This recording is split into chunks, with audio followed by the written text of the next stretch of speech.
Hey everybody, it is Andrew Lowen with Deliverance here. I just wanted to it's been a while since you all have seen my face, and I wanted to give you an update on what's been happening this month with Deliverance in particular, and any other miscellaneous things that may come up. I'm just gonna go ahead and talk away. So if you want to not watch me talk and instead just read our update, you can do that.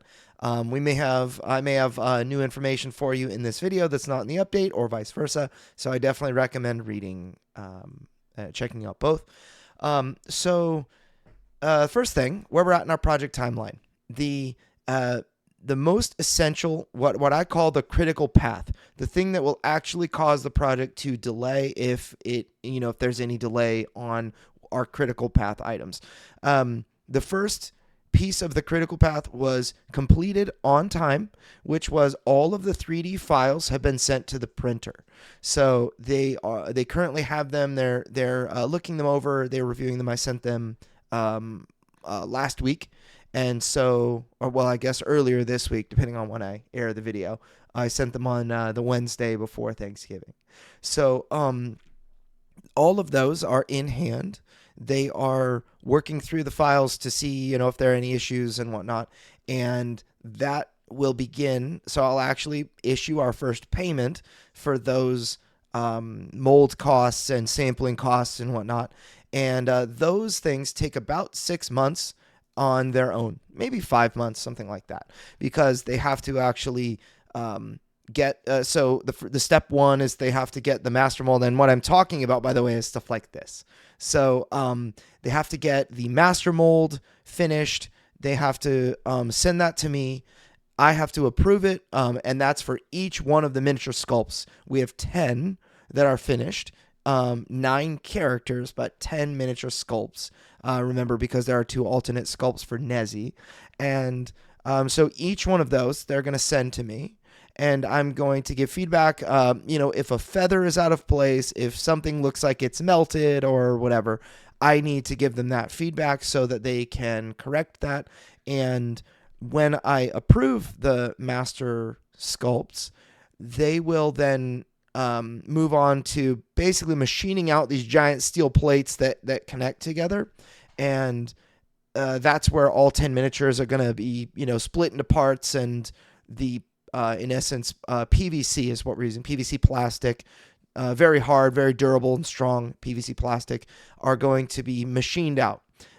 They will send me a set or 2 sets of actual production minis, and then I approve those, and they can mass produce them. So they're going to have to mass produce, roughly. I mean, they already have the other steel plates for the classic Deliverance miniatures, so we're not going to be making any changes to those, but they have to machine them for the new expansion minis. They have to send me those for approval. They'll probably send me the old ones for approval again, and they'll ink wash them as well when the time comes. But they'll mass manufacture them after I give them approval, and that whole process. Last time I want to say it took us 5 months, maybe it was 6 by the time they finished the mass manufacturing. And then they're gonna they of course manufacture each of them and assemble them, and then they separate them out into their various boxes. And when the time comes, they take one miniature out of each box and put it in a game. So after the miniatures are done, they're going to design the the top insert in the Deliverance Council of the Fallen box, that's going to have the unique shaping for each miniature. There are going to be 10 spaces in those minis, and only 9 that you will see. 1 will be missing because it is going to be hidden. Again, we have this. We have a character that you're going to unlock during the campaign, which is really exciting. We have the art finished for that character already. I wish I could show it to you. It is so cool. It's very different from all of our other art pieces. I've given a couple of hints. Maybe I'll give another hint or two in the in the written update. I don't know. I'm a dad. I have dad jokes and whatnot. But I'm very excited. I will have art to share with you guys next time, in our next update. Not quite ready this update. We spent a lot of time working on a bunch of different things, which I'd love to talk about. But my artist Dan Maynard, has worked on a lot of stuff that we just can't share with you because it's hidden away. But then we've been working on something else, which is a different project that maybe I'll share a little bit about at the end of this video. So we so that's the first thing. Okay, our critical path is completed. Now the other element of our critical path, our scenario design. I'm going to give more of an update to the scenarios that we've completed and whatnot. We have made progress here. I have both Adam and Chaz are working full time for me right now on scenarios and playtesting. So first of all, if you are watching this and you are a playtester, I really appreciate you and all the work that you're putting in. We're testing every single character. We're testing every single talent. We are so much further ahead than we would have been, or than we were last time we finished a Kickstarter campaign. We have like all the characters finished. And by the way, we even are testing the character that is hidden, but I'm not even sharing anything about this character other than names of abilities. With the playtesters. His name is Redactiel right now because he's redacted. I won't show him. I won't show the art or anything like that, or the mini or anything to the playtesters. But they're still playing him, and they're saying funny things every so often. They'll be like, "What kind of character is this?" So it's gonna be really fun when you finally open the box and reveal what that character is. It's going to be really great. We're even going to give you the ability to optionally select and start playing using that character from that mission forward, if that's something that you want. And in addition to that, for those of you that do not want to be, there are some of you that you said the scenarios or the skirmish mode was like your favorite thing about. I want to say it's like 25% of people prefer the skirmish or the scenarios to the campaign. And for players like that don't intend to complete the campaign, we're going to give you an alternate way to unlock this character. And really some of the other unlockable content will be unlocked through the campaign or maybe not. So it should be fun. So in order to open all the boxes, you might have to play multiple modes. You might have to play some scenarios or other things like that. So anyway, don't want to reveal too much there, but we are working diligently. We have been working really hard. Chaz and Adam in particular have been working really hard, while I have been diligently working on this pledge manager. Now, speaking of the pledge manager, it is about to go live. We are going to send invitations out on Monday, December 2nd. I've completed the pledge manager. It was a beast of a thing. I mean, just the shipping table alone. I'm going to look at it right now. The shipping table alone, we had 1,600 lines in an Excel spreadsheet document that detail what the pledge cost should be for the various add-ons and other things like that. Now, it's like 1,606 lines, which sounds pretty absurd, but we really had to define shipping in detail for every one of our add-ons because, like if somebody gets a deluxe expansion pledge, there's a consistent cost there. But then if you wanted to add metal coins, it will increase the shipping price by a little bit and a t-shirt or whatever.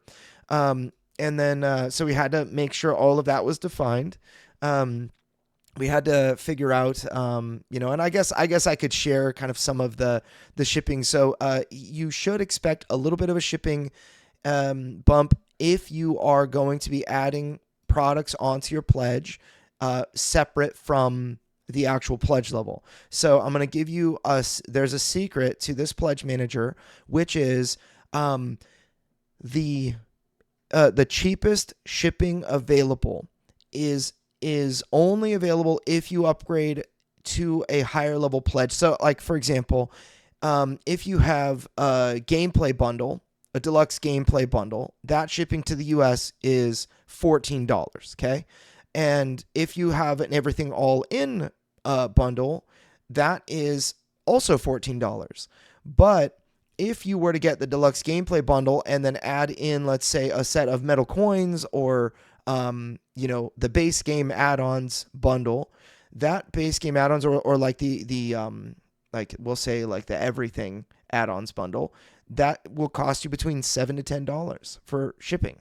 And that's because we have to charge separately if people get a single base game, and they have to be able to add these other add-ons. And those things are they each have to be individually defined as far as how much they cost to ship to the various locations. Like the US is $7, the EU would be $10 for base game add-ons.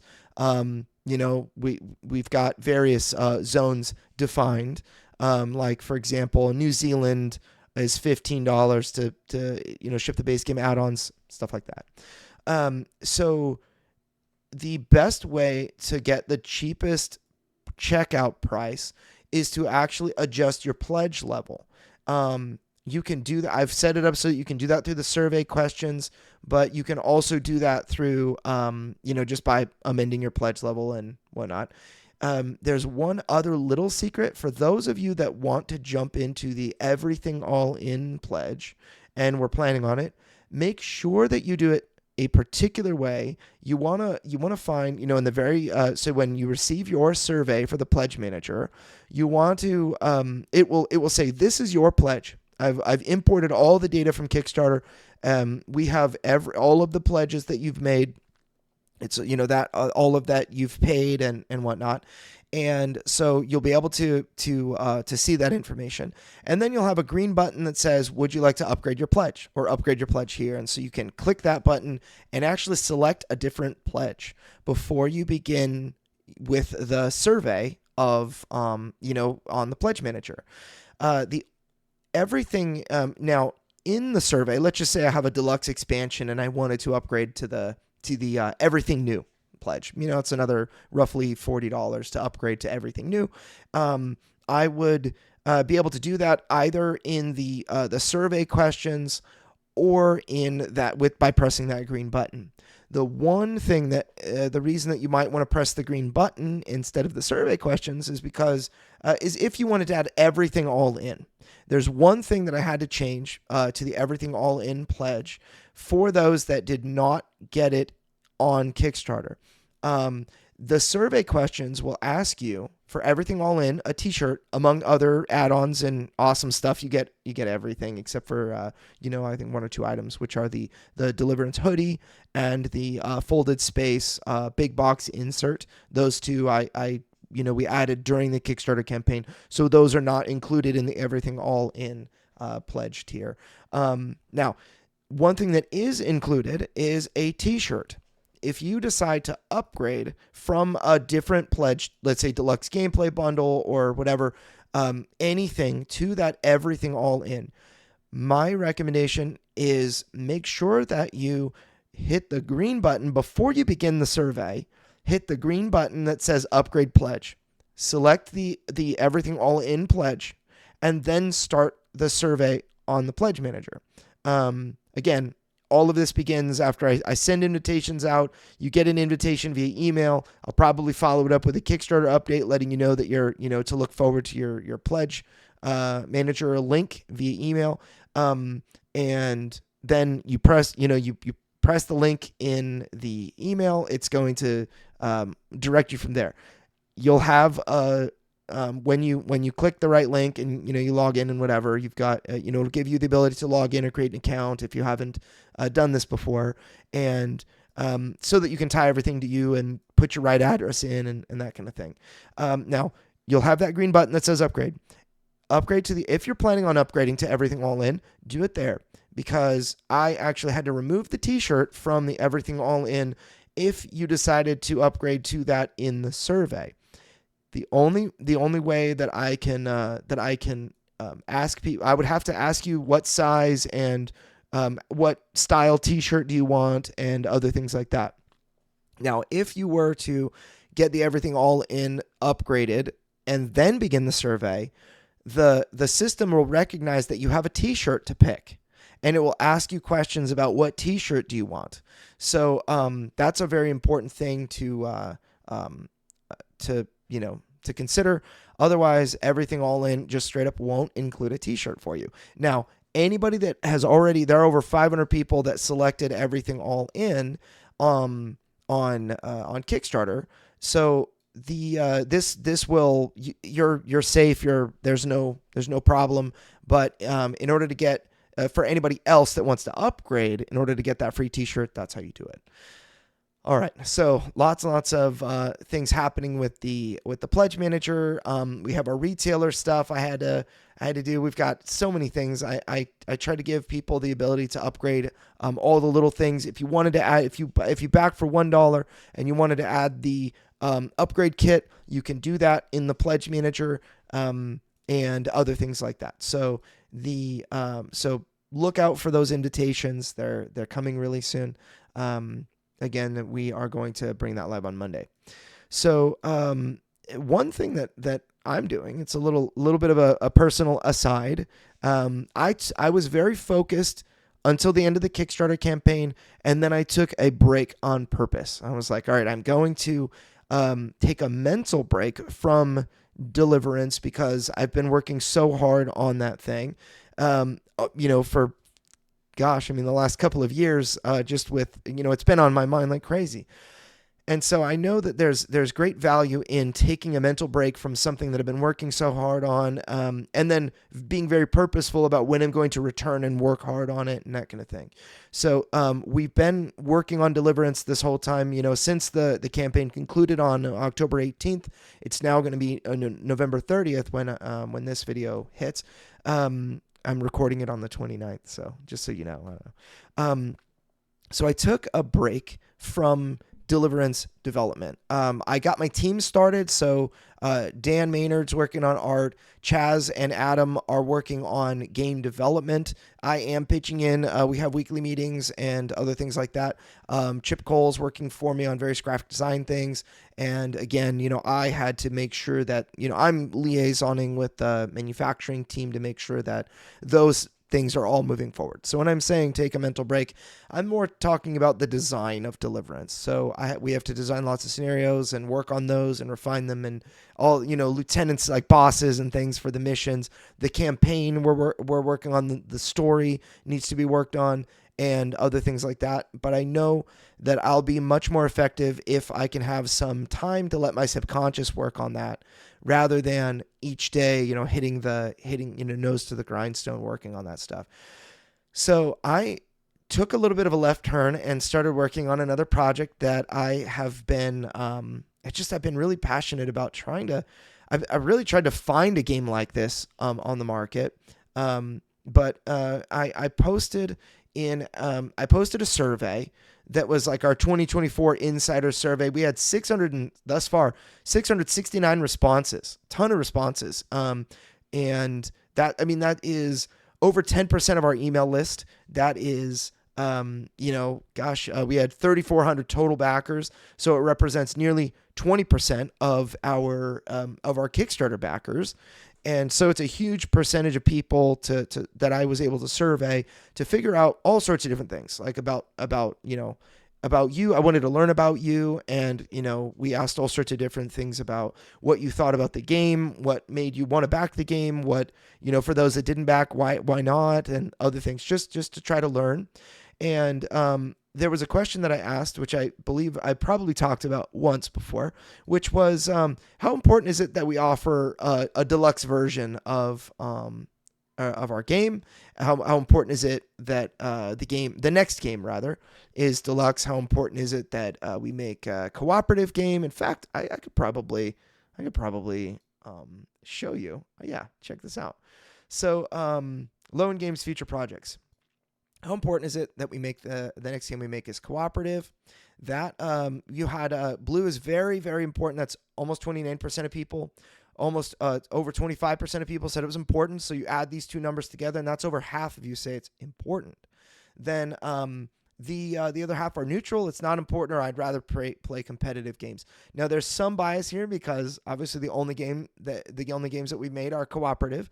So I'm building a list of people that like to play cooperative games. But it's something that I take very seriously because I'm not like, oh, well, now we'll get a huge amount of competitive fans with our next project. I'm just going to ignore all my fans and go after something else. That's not what I'm trying to do. But what I'm going to do, I think, with this next game, I'm going to try to stretch you guys a little bit. And because I think it's really, really fun. But the game that I make, the next game that I'm working on, is going to really, really focus on cooperative elements. It's going to be a little bit different than, but we might actually even theme it we'll put it this way, in the Deliverance universe.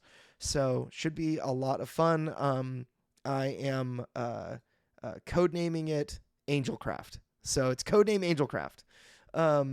Some of you may have understanding about that, and that would be so I'll explain a little bit more about that. But so you can see that over half of you say it's deluxe components are very important. 20% say it's important. 20% say it's very important. 33% say it's important, and then it kind of goes on down there. The lowest version had a lot of people. The lowest question was like, as long as whatever version I buy has all the gameplay content, I don't care. So, which is kind of how I feel as well. Now this question right here really surprised me. On a scale of 1 to 7, how excited would you be if our next game used biblical lore for the theme, as long as it was still a quality game? Like, I used examples of angels and demons or historical battles in the Bible, or etc. And I was very, very pleased and surprised to find that this is like a very natural scale. When people are really excited about something, you're going to see the highest number, with the greatest selection.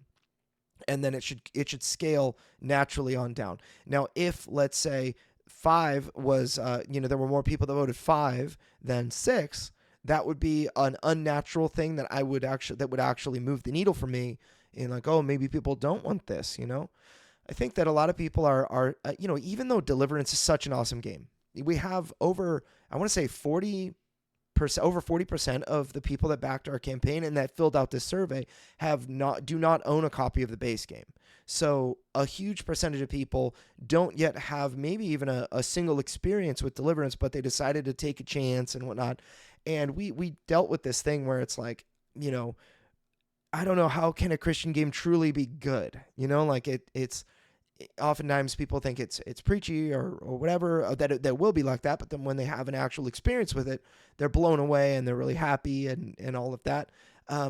So it's there's a reason that it's rated at the moment 8.6 on Board Game Geek, and if you have played the game, and I would please, it would be great if you would rate the game on Board Game Geek.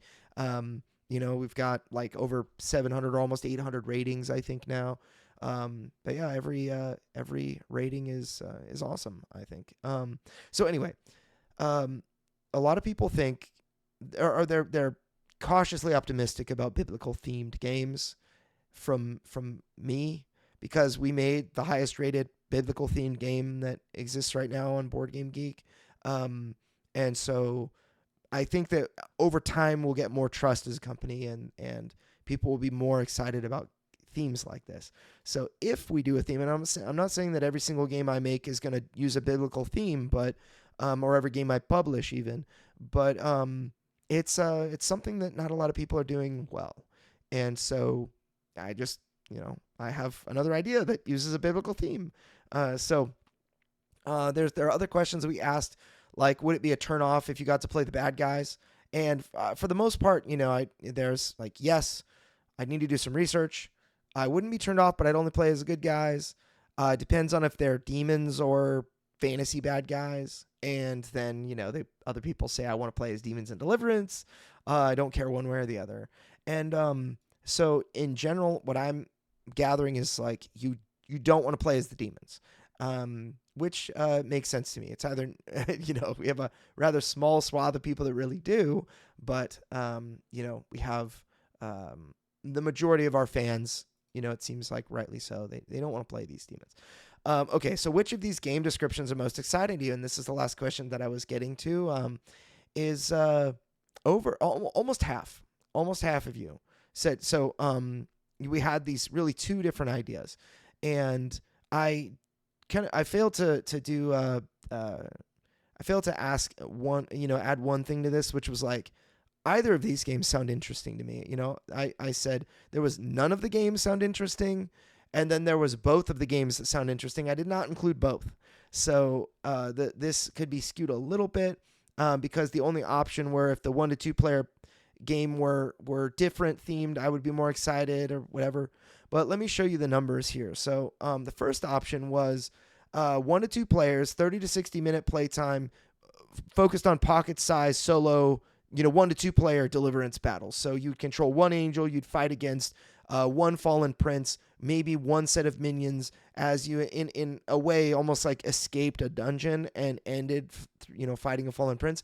Maybe it's Gabriel delivering a message. Maybe it's I don't want to give any spoilers, but a particular character making it out from captivity, like Damascus. His story actually is that he was kept prisoner and tortured and whatnot for thousands of years before he escaped. So maybe it's Damascus escaping capture and other things like that. And so you're going to fight against a fallen prince. At the end of that, it'd be a specifically solo or duo. It'd be a small box game that you could take with you, and ideally would be like a mint tin, just like really small, like an Altoids tin. So there were about a third of you were really excited about that, but the vast majority of those that filled out this survey were into this idea of a big competitive and cooperative base building game, which is like Warcraft 3 RTS. And yes, I have been working on that. So let me hop back so you can see my wonderful face. Here it is. So I have been working on a game that I'm codenaming Angelcraft. My goals for this game, Dan Maynard and I have been working really diligently on it. I've been testing it here and there with fans or with the internal staff. We have this. So this concept that I have is I wanted to make a game that was like an RTS. For those of you that don't understand, RTS stands for real-time strategy.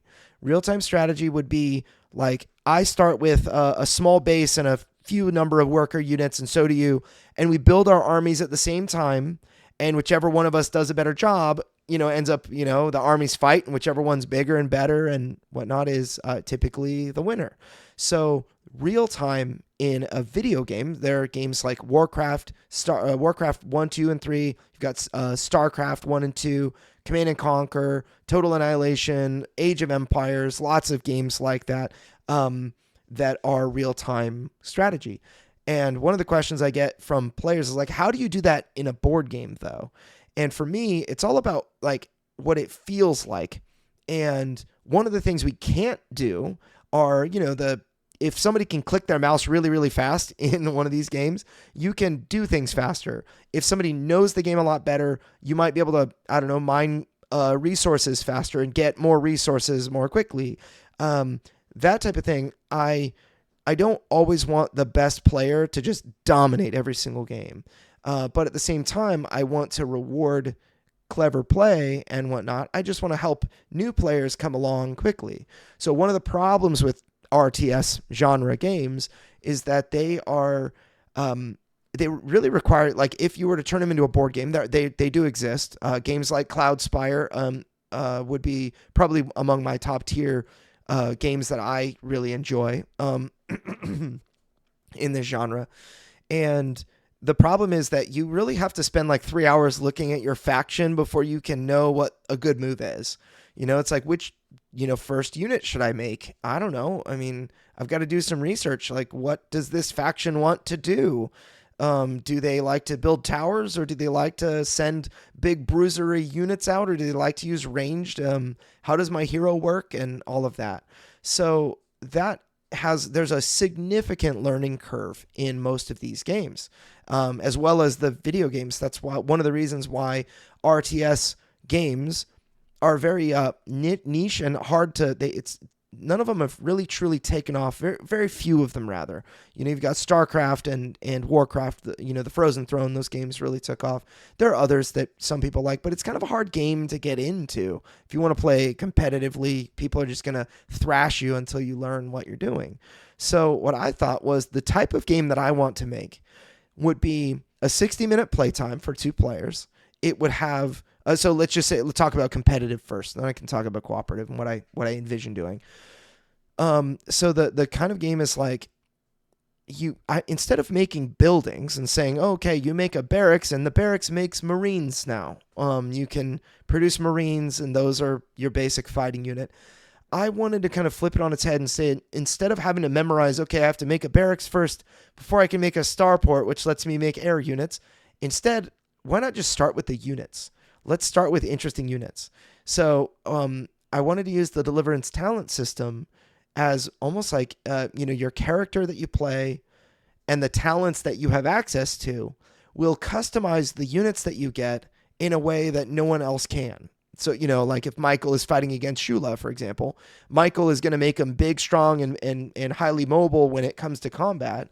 And Shula is going to start to push things around with force beams and heal things and other things like that Michael just can't do. So it's a pretty fun experience. Like we've been designing this thing. We worked really hard on it. And it's come a long way in a short period of time. And that's generally what I've been doing in my off time, specifically because otherwise I would be thinking about Deliverance and I need something to do in order to kind of take my mind off of that so that I can be fresh when it comes time. I have fresh eyes looking at the expansion and whatnot. So generally, I'm going to be taking this month, the month of December. I'm going to be going on vacation for the first time in a long time. I'm going to be going on a vacation, in years. And so from December 3rd to the 18th, I'll be actually visiting my parents, going back home and doing all sorts of fun stuff, going to the snow and whatnot. And Legoland. Got it. Can't miss Legoland in Southern California. So I'm working on Angelcraft as I am, kind of gearing up for that. When I get back, so when December turns into January, I will be working full force, assisting our development team. Again, Adam and Chaz and Dan are all working full time on Deliverance, like full time ever since the funding of the Kickstarter. They are all working, 40 hours plus per week on Deliverance stuff. And so a lot of progress is being made. But yeah, so I just wanted to give you guys some encouragement and also let you know where I was in my headspace. And a little bit of what's going on. So now let me talk about, because I promised I'd talk about the cooperative elements. So you've got this sort of a competitive, the way that we're theming it. You've got angels training for war. Angels in the army of heaven, they have to get skilled at war somehow, right? And so they have training grounds in heaven where they practice against one another. And if an angel slays another angel, it's fine because you can just heal them. They'll be fine. They're eternal spirits, right? So, which we have some thematically very fun things tied to reviving and whatnot. Anyway, so so that's a competitive mode where you, in essence, recruit units and customize them and level through the Deliverance, a modification of the Deliverance talent system. So you're actually going to have a base that you would customize, as well as units that you customize and things like that through talents that are both specific to your units as well as general. You'll have events that happen that would maybe change player behavior here and there to try to get additional rewards and whatnot. And so it should be a fun competitive game. Now, the cooperative element of this game is where you're working together. You're going to be working together on Earth. And this is, I think, a really fun opportunity to dive into what, the actual battles that the angels participated in over the course of human history. So we can actually go to, I don't want to spoil them, but I mean, they're right there in the Bible for you. So go read the Bible and you'll know all sorts of different stories, like David and his mighty men, the conquest of let's say Moses and Pharaoh and the 10 plagues of Egypt. What was happening in the spiritual realm while that was going on, right? And all sorts of different other things, like the Battle of Jericho, where the legions of angels were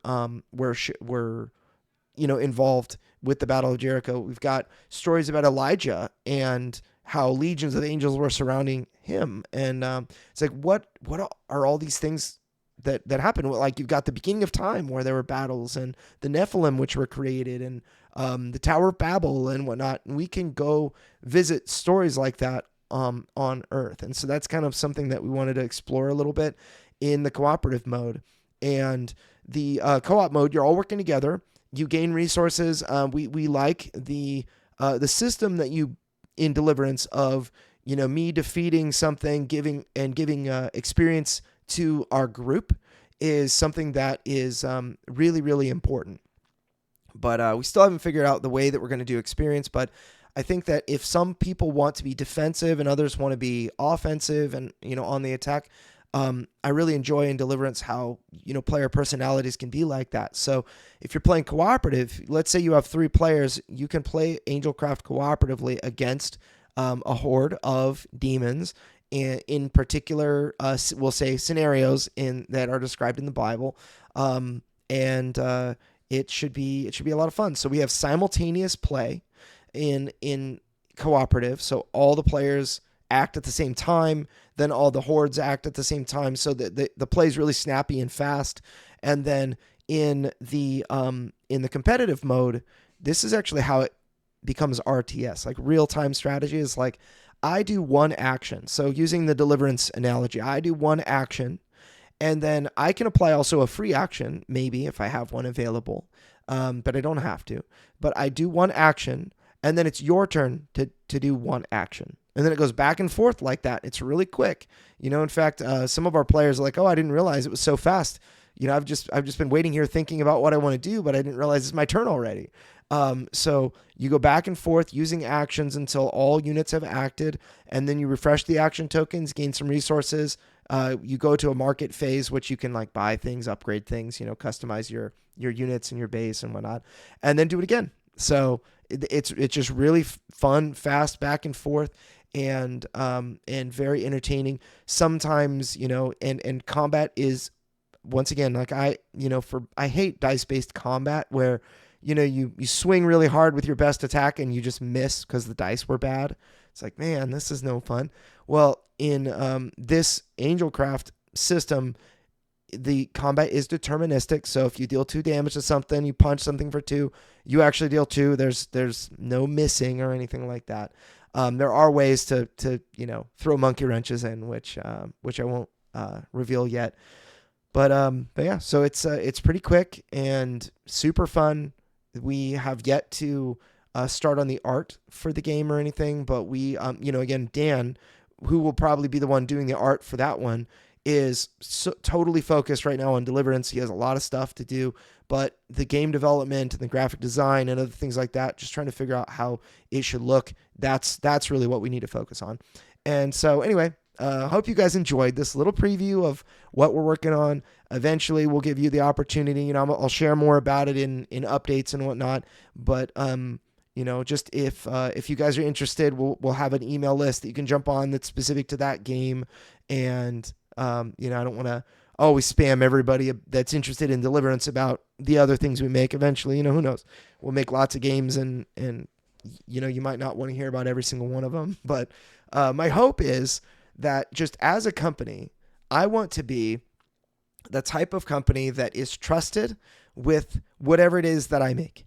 I am a gamer first and foremost, and I want to make games that I want to play. That's really what it comes down to, is like games that I really, really want to see exist in this world because I want to play them. Those are the types of games that I want to make. Deliverance was that. A lot of people said that I was crazy for making it, and now that it's made, a lot of people are like, wow, this was way better than I thought it would be. And what else you got, And so, because, I don't want, so one thing, I don't think every game needs to exist. Every game idea, rather. The only ones that need to exist are the ones that I am compelled to make. Like if something exists and it's good, if it already existed, I just wouldn't make it. If this, this concept I'm calling Codename Angelcraft, if that existed already, then I would just be happy and I'd play that. I mean, if it was Cloudspire, then I would be all over it. And it's just the problems with Cloudspire, for example, are that everything is automated. It takes a long time. You have to know your faction, and the game will take like 3 or 4 hours just with two people. It's like this takes way too long, and consequently, even though it's so cool, I never get it to the table. And I need to make sure that games that I want to play, that I can play them. And so how, I'm not exactly copying Cloudspire or anything, but if I wanted to make Cloudspire a game that actually played in 1 hour, what would I do? It's a great exercise, but I just feel like anybody that is following my games, I don't need to make games to make a living, even though I might end up making a living from making games one day. I need to make games that I want to play. That is my dominant like modus operandi. I'm not trying necessarily to make games that are Christian because, for evangelism or something. That I think is a cool benefit of the games that we're making. But I think the important thing is the games need to be they need to like justify their own worth to exist, and if they don't, then they shouldn't be made. Like, I don't want to make a game that people like, oh, that's not very good, but, I'll back it because I like you or something. I want people to back a game because they're like, wow, this doesn't exist. I don't have it on my shelf. I really, really, really liked this experience and I want to capture it in a game. That's what I did with Deliverance. Deliverance is this epic game where you're playing this awesome angel that's just on the verge of defeat. It's like this super overpowered angel that's just on the verge of defeat, clearing epic bosses like an MMO, RPG. So anyway, I think that the idea behind this next game is that I want to feel those really cool what are called micro battles with a hero. It's like I wanted the hero to be able to level and increase, and I wanted you to almost, really like Warcraft 3, The Frozen Throne. I wanted you to be focused on small armies. I wanted it to feel like snappy, quick turns that play in 1 hour, and I want you to feel like you really were in the game the whole time. One of the last bits of RTS games are you typically win the game by destroying all your opponent's buildings, but the actual way that you win is by demoralizing your opponent and they quit long before that happens. Rarely in RTS games do you actually destroy the last building. And so the concept that I want is I don't want you to have to be demoralized. I want you to, like for example, like one of my favorite games, Scythe. When you lose in combat, you have to, if you fight mech versus mech and yours loses, you take your mech and bring it back to your starting, your base, and then you have to move out from there. And that's kind of a bummer. You lost combat and whatnot, but you get a bonus. You actually get to draw a free combat card, which is very valuable in that game. And it's like a consolation prize. And it's not always a bad thing to lose combat, actually. So, I wanted to bring some of that into this game where you're not always upset that, you destroyed my army. I'm totally out of the game. And I'm like, now I just have to sit here while, your win is going to take an hour. But, I don't, in board games, you just don't want to leave the game. You don't want to quit the game or fold or whatever. You want to let your opponent who worked really hard, have the payoff of a really great end. But it's just is the worst when it takes a long time, when I know I'm going to lose, I want the game to end like shortly after that. Right. And so anyway, that's one thing I think a lot of these games are missing, the common term I think for RTS in board games is 4X. You have, they call them like explore, excavate, exterminate, and something else. They're actually words that begin with the letter E, but EX. So, the explore. Anyway, I'm trying to think of all of the words. I know explore and exterminate are two of them, and So anyway, the idea behind those games is that you haven't typically an army that you're building. The army is you have some sort of base that is being Twilight Imperium is a great version of this. Risk is probably the one that most people understand. One that's up on my game shelf is War of the Ring. You're generally recruiting troops and sending your forces into battle and whatnot.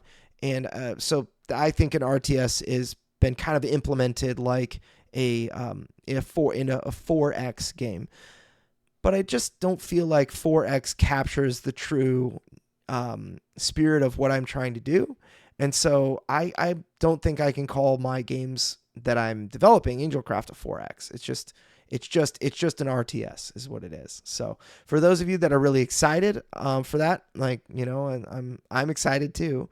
And if you are, not sure what that is, stay tuned. And hopefully you love Deliverance enough to support it. And we should have fun with it either way. So anyway, I have one last thing I wanted to say. There's a campaign that if you guys are looking for something that's cooperative, one of my favorite games is Dead of Winter. It's this game where you're all trying to collectively survive this zombie apocalypse. It's very thematic and very interesting. And there's a company, Sky Kingdom Games, that released a game called Waste of Parts on GameFound. I think that game is a lot like, it reminds me a lot of Dead of Winter, where you're on this huge machine that is kind of crawling. It's like a big tank that's crawling through a desert or like a mech that's crawling through a desert of nothing, just a wasteland. And these like desert monsters, these zombie dudes are climbing up your mech, and you have to keep this mech going. It's constantly deteriorating. It's old. It's being torn up by these wasteland creatures, and so you are playing cooperatively, 1 to 5 players, with your friends to try to keep this mech alive so that it can get you through the desert to your final destination. And you're picking up scrap and you're battling dudes along the way. So if you are interested in a game like that, I'm a backer and highly recommend it. So head over to GameFound, check out Waste of Parts by Sky Kingdom Games. And we'll see y'all on the flip side. I'm going to go ahead and close the video out here. Really appreciate you guys' support, and we'll catch you. Definitely stick around for, have a Merry Christmas. I hope you all had a happy Thanksgiving, or whatever holidays you celebrate. We'll be back with another update December 31st, and I'm sure I'll be around in the comments. I'll be around on Discord, especially in Facebook and whatnot. Answering questions and chatting with you guys. I'll be in the comments here in this update as well. So till next time. Catch you guys later.